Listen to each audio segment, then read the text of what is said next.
Hey everyone, hope you're doing well. This is the Deep Dive. My name is Drew Creekmur, and I'm the Director of Advisory Services here at Creekmur Wealth. And I'm joined as always by John Creekmur, our founder and senior wealth advisor. And John, how you doing today? I'm doing good. It's just been so interesting watching everything in the markets and the economy and the whole political environment. And we knew coming into 2024, we were going to see a lot of jumping around. We are going to see the markets move up for a season and then kind of head into a sideways movement. And that's kind of where we're at right now. And so it's been kind of interesting, just kind of watching things kind of play out the way we envisioned. And Drew, today I do want to spend some more time talking about some bigger picture things, about how do you navigate a market like this, trying to catch some clues from the past. And I think by doing it that way, it should give some great perspective as far as on how everyone should be thinking about the overall movement in the markets for the remainder of 2020. Yep, for sure. And John, let's go ahead and dive into it. Let's pull up on our screen here the first chart that we wanted to walk through. A lot of you, if you've been clients of ours for years, you've seen this chart before. It's a great visualization of how in different years and different times, different areas of the markets do better. John, for example, back in 2013, all the way there on the right-hand side, U.S. small caps had a phenomenal year, up over 38%. But then we go just 1 year down the road to 2014, and they go all the way from the top down to the fourth worst performing sector in the year. And so, John, when we look at this chart, what really stands out with all these colors that we have going on here? Yeah, so it's so interesting. This is called a quilt, an asset allocation quilt. And they actually have this going back over time. You can find a 10-year quilt, a 15-year, a 20-year, or the year by year, which is what we see right here. And we have different asset classes. So a lot of times we become fixated on, let's just say, the S&P 500, or we become fixated just upon the Dow Jones, or maybe on a 60-40 portfolio. And from year to year, what you see is that there's rotation. And so a great point that Drew had made back in 2013, you can see the best performing asset class to be in was U.S. small cap, was up 38.8%. And so if you said, oh man, that's up so big, I want to invest all my money or majority of my money in U.S. small cap. In 2014, it was the fourth worst performer. 2015, it was the third worst performer. 2016, it jumped up again.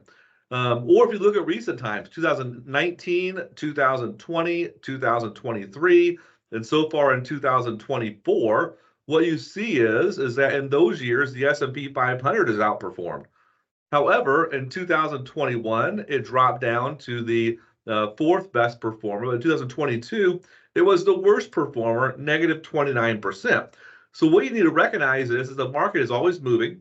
It's always going up and down. You should never chase the past year's performers that did extremely well, but make sure you diversify, but also make sure that you have a strategy that allows you to see movements and when they're happening so you can get ahead of a little bit as far as in changing some of your asset allocation.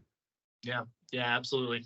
And John, we've been working over the last number of years to develop that strategy to help us identify, maybe not perfectly every single time, but when those turns in the market is coming. And so, John, how do you view adjustments inside of client portfolios? We've made a number recently. What really was the goal of that? Yeah. So the goal really, no one's ever gonna be able to time everything where we buy at the absolute low on the lowest day of the year, or nor will everyone be able to say that we sold at the absolute high of the year. And if someone ever says that, they either got lucky and don't want to admit their luck. And so you're really looking for larger macro movements to say within the overall economy, what is happening. So you hear the phrase a lot of times, don't fight the Fed. So if the Fed is raising interest rates, you want to consider that in your strategy. Or if they're lowering interest rates, you want to consider that in your strategy.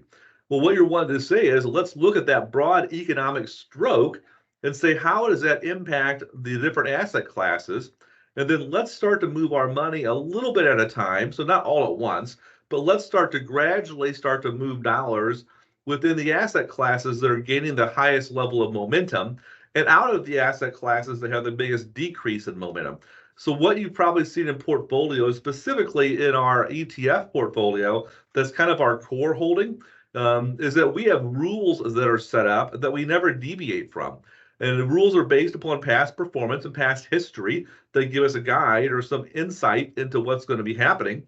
And so if they're all if-then statements, if we see this happen in momentum in the broad-based market, but also within the small cap, the large cap, the dividend payers, the technology sector of the broad-based market, if we see one of them actually turns into a negative momentum move, we're going to move 15 to 20% over into more of a cash position. If we see, let's say we see a growth because of interest rates going up, maybe we are at a point where the technology sector started to kind of get weaker in momentum, we may start to see a shift as far as in portfolios to the dividend payers. And so it's really economic cycle, small micro movements. But if we see larger momentum swings on the downdraft, well, then we'll start to increase as far as in a cash position to protect dollars.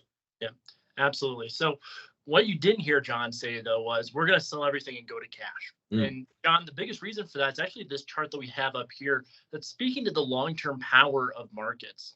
This is actually what would happen had you invested $100,000 back in 1990 in the S&P 500, in U.S. small caps, bonds, gold, etc. But it paints a pretty clear picture that, big bad things happen economically from time to time. Inflation goes up, interest rates go up, recessions happen. But staying invested is the most important thing to determining long-term success and achieving those big financial goals that you have.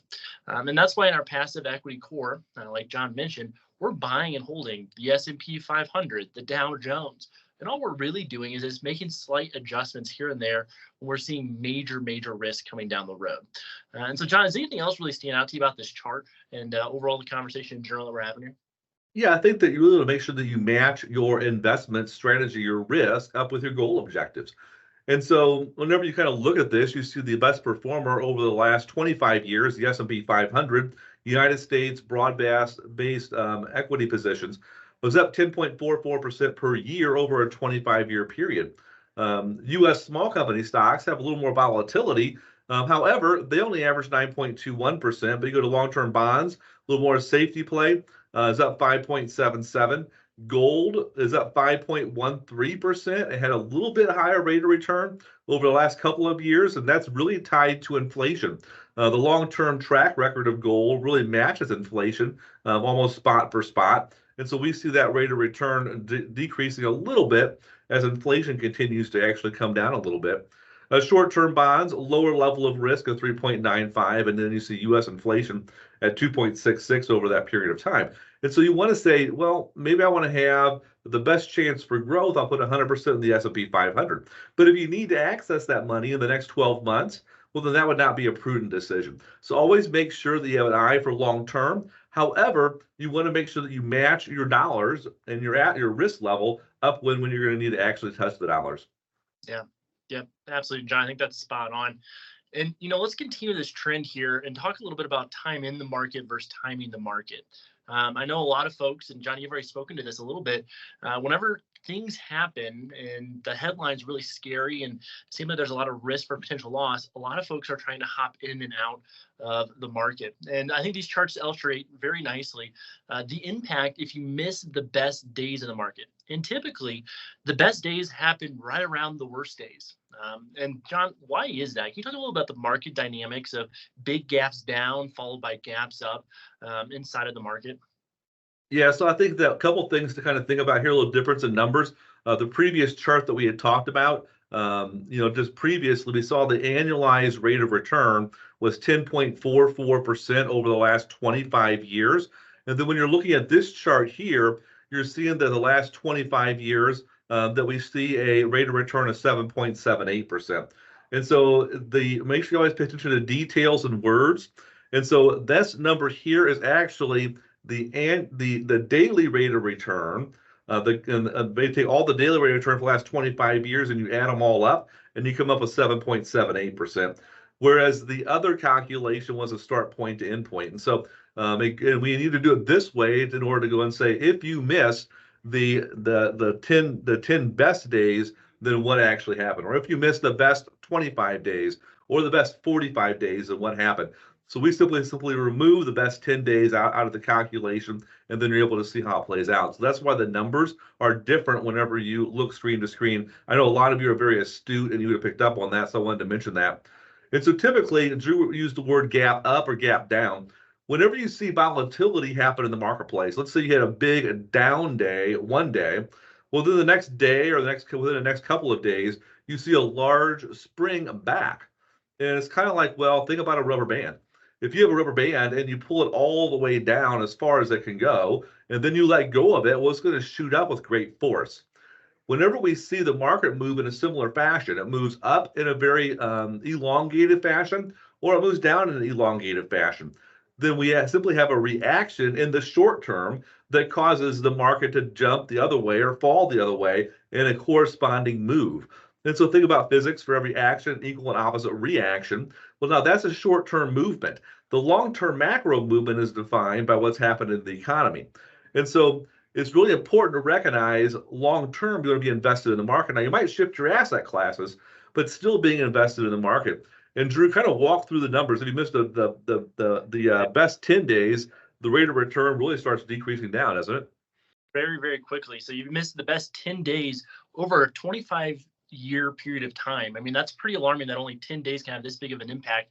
You see the annualized return drop from 7.78% down here to 3.60%. The one that really stands out to me, though, is what happens if you miss the best 50 days over a 25-year time period?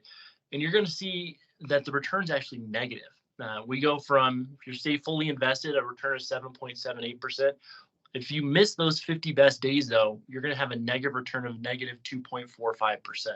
I mean, that is alarming when you actually think about how many days there are over a 25-year time period and the impact that just missing those 50 best days can have. And so, John, I think the big question is, does that mean that you just put your money into the S&P 500 and let it sit there and don't worry about it? Or a stock or a bond? What's really the takeaway from this? Yeah, that's a great question. There's a lot of debate and even a lot of academic rigor, which goes into look to say, should you be a buy and hold investor or a passive investor, which would indicate that we're simply going to buy an investment and let it sit there until we actually need the dollars at some point in time in the future, versus an active investor that says they're looking for opportunities on a regular basis to either decrease risk or to adjust our level of risk, because we're looking for new opportunities that are more value oriented, or we're looking for ways to actually do more day trading, if you will, or trade on a regular basis to actually increase the overall rate of return versus the long term in the marketplace. And anybody can cherry pick dates of time to prove whatever their particular vision is or their belief system is. And so I remember way back, Drew, in 1988, I had an ethics and statistics class. And so we're studying stats, and the professor said the thing to remember is that figures don't lie, but liars figure. And he said that basically any data you have can be manipulated to prove whatever point you want it to prove. And so whenever you look at the argument, you need to recognize that there is value in a long-term buy and hold, and there is also a value as far as it having more of an active strategy dependent upon what the economic cycle is. And so if we're at a point in time in which the economy is continuing to grow at a pace that is faster than normal, and so above a 2.8% clip, and inflation is lower than normal, or at normal, lower than normal, in those environments, it usually pays to have more of a passive strategy or to hold. And we even saw those times even during the COVID era in 2021, where the market just screamed higher for a whole year. In that case, you were better to buy S&P 500 and hold it. However, the subsequent years of 2022, the economy changed, and the Federal Reserve at that point started increasing interest rates. And so at that point in time, you've been better off to actually make some strategic moves out of certain equity positions into more commodity-based positions or inflation positions, simply because the economy changed. So in that environment, more of an active strategy. We believe it's best to have more of a balanced strategy, and you simply adjust from a passive to an active or from an active to a passive based upon what the economy is telling us that we should be doing. Yeah. And so, John, I think when we look at things overall, there's always a reason to sell. And that's a clever little phrase here for this next chart that we have. Going back again to 1990. And we all lived through that time period. We recognize these events that were seminal events and moments in time. But those were moments to sell. And unfortunately, we know a lot of folks who did sell over that 30 plus year time period, but maybe one of those events happened. And so John, when you think about there's always a reason to sell, you think about the passive, the active, and what some of this data that we walked through today is telling us. What do you think folks should take away from our conversation here? Always a reason to sell. And I think that you need to make sure that you align your goal objectives as far as with your risk level. And so if you're going to get a goal objective is really comes down to a time frame and a dollar amount. What is the dollar amount that I need and when do I need it? And based upon that, you say, let's have some dollars. We may say, let's go ahead and sell to protect those dollars, but you're not doing it because of what's happening in the media or what's happening as far as in the government or what's happening from even a global economic standpoint. But you're making that decision based on your terms, based upon your goal objectives.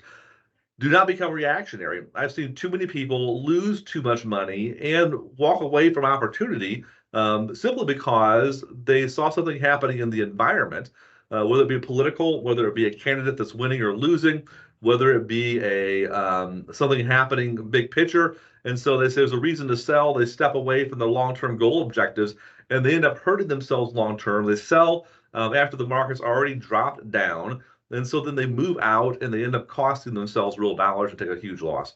And so, quite honestly, Drew, whenever I look at economic events that happen or more cataclysmic governmental events, or when I look at people investing emotionally, you always want to take a step back and recognize that we are big believers in the ingenuity of mankind.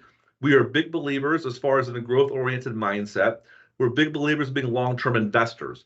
That means we select high-quality companies that are growing their earnings, that have strong balance sheets, and we allow time to prove out that the winners are going to win and that you're going to end up making money regardless of what's happening around us.